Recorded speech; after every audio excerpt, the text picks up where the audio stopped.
Student welcome to my खुशी एजु classes.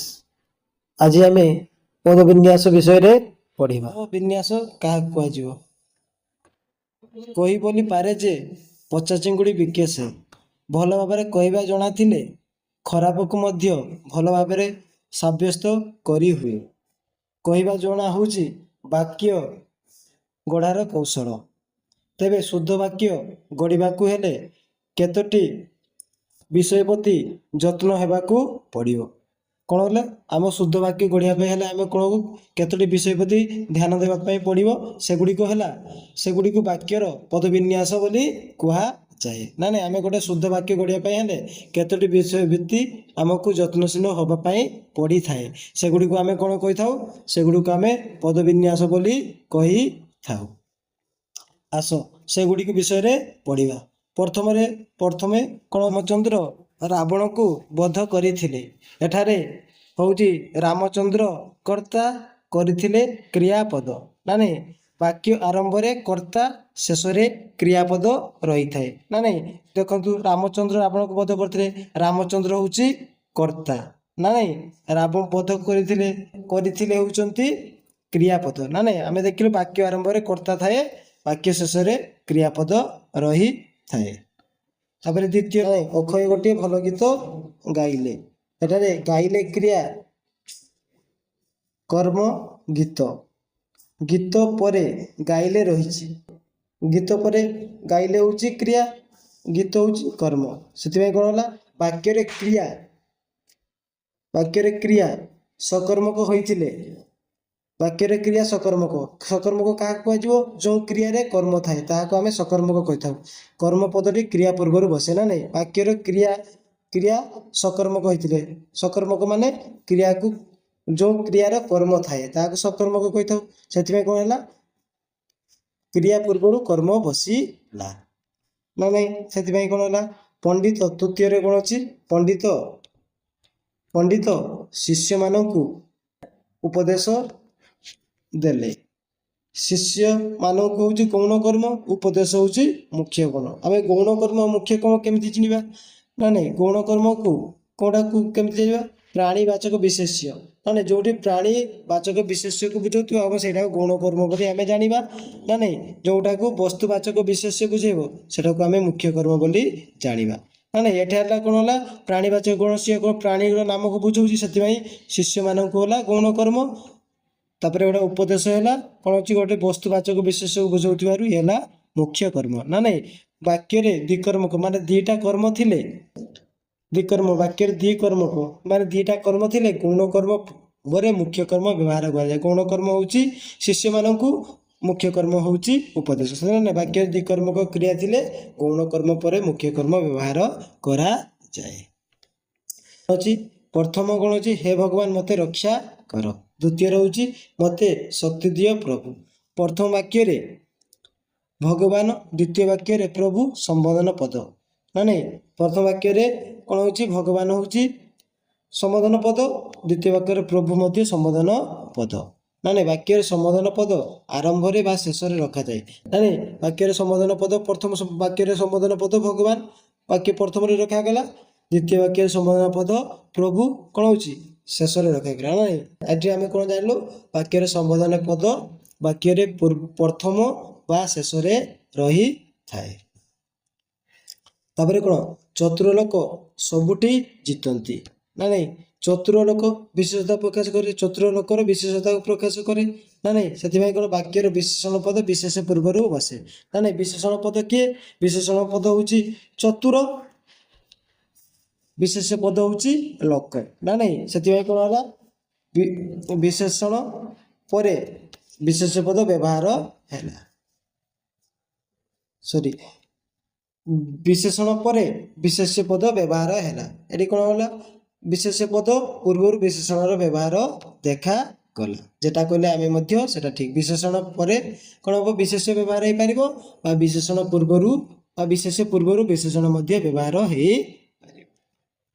Zamindar पुओ सुरेंद्र ए मंदिर तोली छंती। एटा सुरेंद्र एटारे कर्ता किंतु से जमीदार पुओ ना नहीं। सुरेंद्र किए ଜମିଦାର ସହିତ କ'ଣ ହେଇଛି ସମ୍ବନ୍ଧିତ ନା ନାଇଁ, ସେଥିପାଇଁ କ'ଣ ହେଲା ସୁରେନ୍ଦ୍ର ସମ୍ବନ୍ଧିତ ପଦ, ଜମିଦାର ହେଉଛି ସମ୍ବନ୍ଧ ପଦ ନା ନାଇଁ, ସେଥିପାଇଁ ବାକ୍ୟରେ ସମ୍ବନ୍ଧ ପଦ ସମ୍ବନ୍ଧିତ ପଦ ପୂର୍ବରୁ ବସେ ନା ନାଇଁ। ଏଠି ସମ୍ବନ୍ଧ ପଦ କିଏ ଜମିଦାର, ସମ୍ବନ୍ଧିତ ପଦ ସୁରେନ୍ଦ୍ର, ସେଥିପାଇଁ ସୁରେନ୍ଦ୍ର ଆଗରୁ ଜମିଦାର ସମ୍ବନ୍ଧ ପଦ ରହିଲା ନା ନାଇଁ।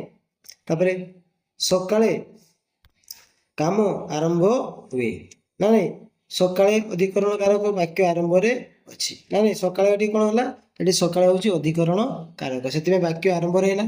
ବାକ୍ୟ ଆରମ୍ଭରେ ବେଳେ ବେଳେ ଅଧିକରଣ କାରକ ରଖାଯାଏ। ସାଧାରଣତଃ କଥା ବାକ୍ୟ ଆରମ୍ଭରେ ଆମେ କ'ଣ ଜାଣିଲୁ ଅଧିକରଣ କାରକ ଆମେ ରଖିଥାଉ।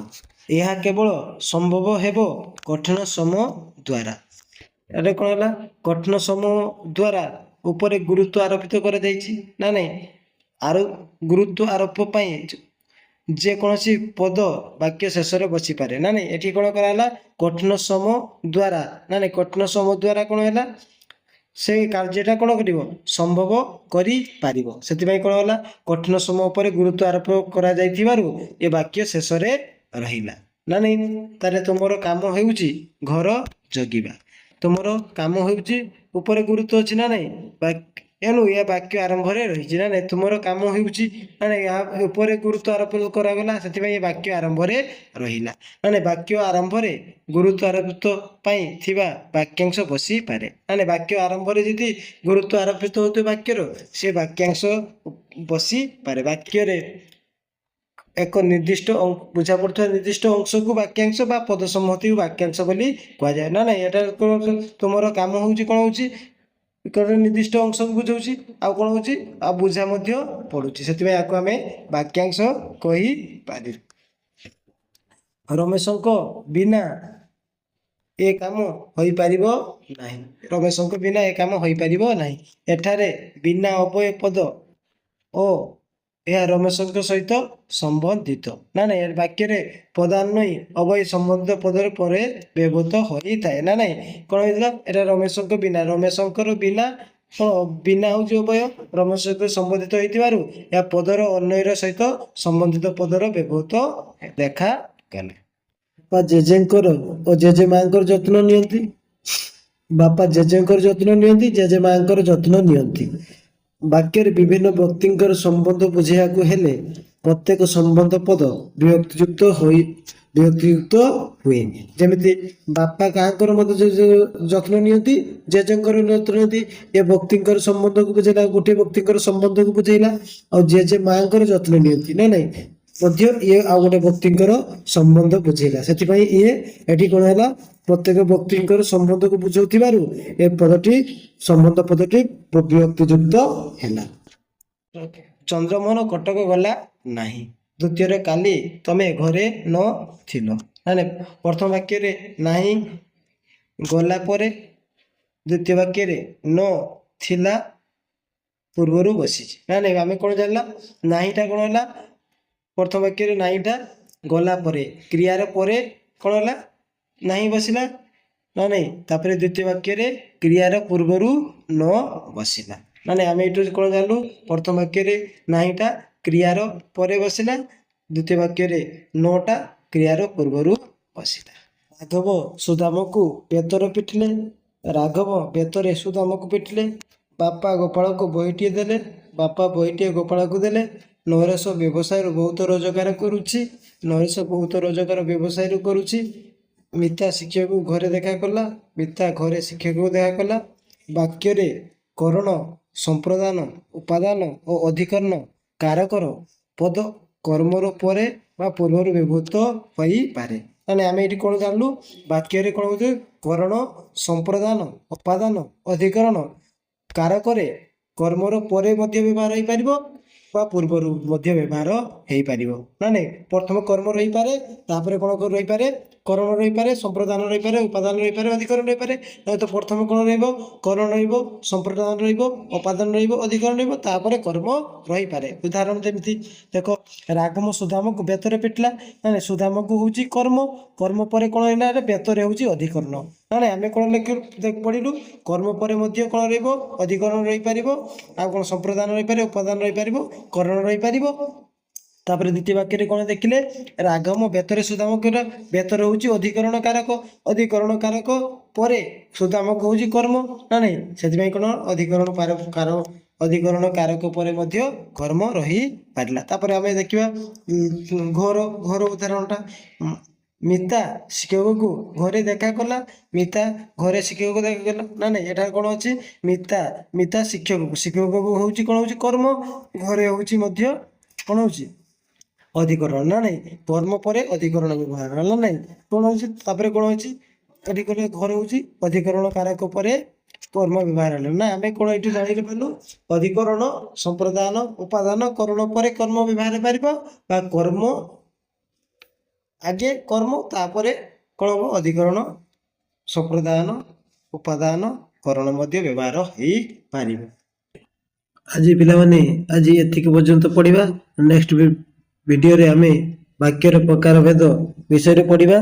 जदि भिडियोटी तुमको भल लगी ताले तुम सांग साथी को शेयर करिवो वीडियो को सब्सक्राइब करिवो लाइक करिवो। धन्यवाद।